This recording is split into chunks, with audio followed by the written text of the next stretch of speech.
All right. So I have one presentation in Korean and one presentation in English. So if you don't speak English, don't worry. We care about you. All right. Let's see.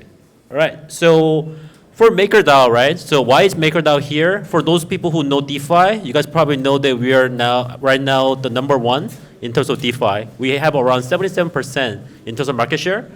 We're not monopoly. Don't worry. We're very good guys. But I think that it's important that we explore it. So, okay.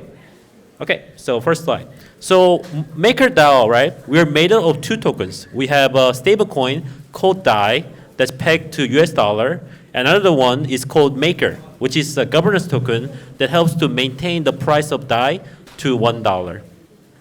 Now, I'm gonna speak a little slowly because I realize that some people are looking at this and be like, what the hell is this? Don't worry about it. Not the first time I hear that. So before that, like what is stablecoin, right? Since we are talking about stablecoin. So stablecoin is a coin that's pegged to $1.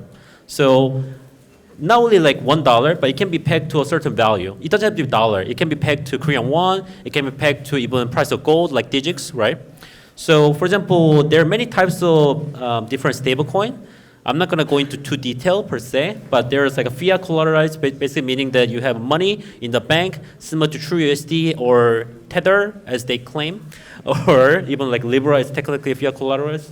And then you have a crypto collateralized, which would be like DAI and BShare USD, or you also have a non-collateralized, which is supposed to be like Basis, Carbon. Terra is supposed to be non-collateral, but right now they're fiat collateral, but it's a long story. We need to grab coffee to talk about that. But yeah, that's about it. So there are many different kinds of stablecoin. So we wonder, like, why do we need stablecoin, and why is it so important to DeFi space, right? So most of the cryptocurrency, I'm pretty sure that some of you guys probably trade the cryptocurrency and probably lost a lot of money. Don't worry, that's the case for me as well. So cryptocurrency is really, really extremely volatile. But the thing is that if you're doing a business, especially like in terms of marketplace or contract, it's important to have a value that's stable, right? So one day, let's say you want to go buy ramen, and one day it's like 1,000 won. Next day you go there, it's 500 won. Next day you go, it's like 2,000 won. Like it doesn't make sense for buyers and sellers. But that's happening a lot in crypto space, right? You try to buy your crypto kitty for, let's say, 2 Ether. The next day you realize the value goes by half, right? So by having stablecoin, you can try to mitigate it. So it's important to introduce DAI first. So DAI, once again, is pegged to $1. It's crypto collateralized, and I see that there's like some interesting that's going on. Please close it. Thank you so much. Now, and then we have around 1.5% of Ethereum supply. And then we have some from also Maker token that acts as collateral. So in total, we have around $1.3 billion worth of collateral in our system, which is the reason why sometimes Ethereum Foundation or Vitalik calls and be like, oh, you guys have too much, like you guys should behave and things like that. But at the same time, we tell them that Vitalik has more Ethereum than us, so they should be careful about him, not us, right? But some people worry about it. But so we are using a so-called CDP smart contract, which is our DApp that we're going to talk about later. And in our system, it's decentralized, transparent, and efficient. All right, so we're going to talk about CDP smart contract. So CDP stands for a collateralized debt position. So basically, it means that you can mint stablecoin DAI by having cryptocurrency within the smart contract. Right now, we only accept Ethereum, but in the future, we can accept many different kind of tokens. So if you're a big fan of, let's say, Omisigo or like 0x, we can have those as well. So right now, we have a LTV of 66%. For those who don't understand what's the LTV, basically it means that if you have, let's say, 1,000, so let's say the one Ethereum is worth $1,000 because the price went up a lot and we're all happy. That means that if you have one Ethereum as a collateral, you can borrow up to 666.666, right? So that's 66%. And then we have a stability fee, which is right now actually not 60.5, it's actually above 20%. But basically, stability fee basically means that if you open up CDP and pay back your debt, this is a fee that you have to pay for it. So the higher it is, we try to discourage from people from creating CDP, and we try to reduce the supply of it. So one of the interesting about DAI is that first of all, it's over collateralized. So right now, we try to the thing is that because the cryptocurrency is very volatile, so you always want to maintain collateral value higher than how much that's circulating. Right now, we have around more than 5 times the value compared to how much DAI is circulating. This means that basically, even if the price of, like, for example, Vitalik, he goes and say like, okay, you guys, you know what? I don't like Ethereum. I'm just gonna go work for Google or something like that. And the price of Ethereum crashed by 80%. Still, it's okay.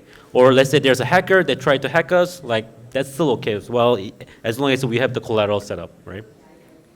So another interesting is that we have a multi-collateral that's coming. So we talk about how right now our system only supports Ethereum, but in the future we're also going to support other utility tokens as well as eventually security tokens as well, even like Bitcoin and others.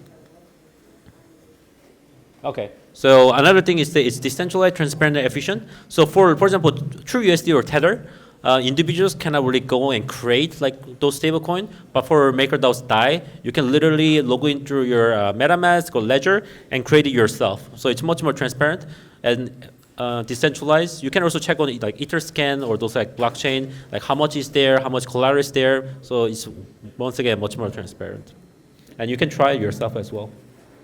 So now the fun stuff, DeFi, finally, right? So for MakerDAO, right now we have around 77% market share in DeFi. It's been reduced a little bit, but not too worried. And then for lending-wise, we are used around 96% of the service volume. So DAI is taking care of most of it right now. So just to briefly introduce MakerDAO, we have over 100 employees. We have a headquarters in Denmark. And then that's why we're a very happy company, because we're Scandinavian. And then we also have an office in Korea, United States, and Argentina, and others. And then so this is like time to shill MakerDAO a little bit in good way, so don't worry about it. So we have many institutional investors like Andreessen Horowitz, Polychain, and others. And then we are listed on Coinbase if somebody want to buy it, Coinbase Pro, and then OKEX, and others. And then important thing is that we have a lot of use cases, especially in DeFi space. So if you're familiar with like Compound Finance, Dharma, DYDX, Neo, those kind of DeFi services use DAI. And then we can also be used in places like UNICEF, as well as a lot of blockchain gaming like X Infinity, as well as a security token side such as like Polymath. So you can probably find DAI in many places. You might not even realize it's DAI, so maybe it's good to check it out. Now, I'm going to briefly explain Maker a little bit. So Maker is like our governance token that helps to maintain the price pegged to $1. And then, so basically, governance examples include like increase or change in stability fee, as well as deciding coins that will be part of the multi-collateral DAI. And then, so as I talk about, like when you have CDP, the stability fee is paid in Maker and it gets burned. So as long as the system is healthy, the value is supposed to go up. And then that's it for the presentation. I know it's really short and sweet because I know that you guys had a long day and had to come all the way to a nice temple in the middle of the mountain. So I'm going to make it short, but you guys can ask a lot of questions. I appreciate questions. All right, thank you so much.